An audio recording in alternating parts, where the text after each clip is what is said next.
They go to some of the mortuaries, compromise the workers there. The people are outraged over remarks that have been described as insensitive, ludicrous and ridiculous. People who died maybe out of an accident or other causes, they take photographs of such bodies and blame on police. Words that will be difficult to take back, even through an apology, which, by the way, from the outset, must be demanded from Japhet Koome, the Inspector General of Police. Na mimi nataka niwaambie polisi wetu hongera kwa kusimama kidete na kuhakikisha kwamba kuna amani. We'd want to pursue personal responsibility, particularly for the police commanders that we are able to establish. Mr. IG, you owe the country an apology. You owe the parents, the friends, and the relatives of those who lost their kinsmen a big apology.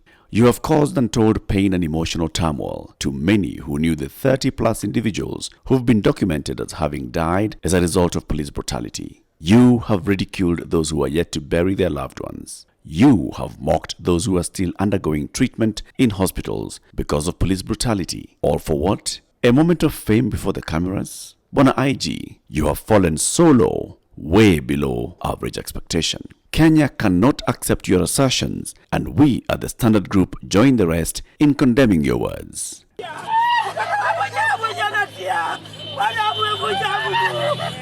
The agony that these parents and guardians and relatives have to go through was uncalled for.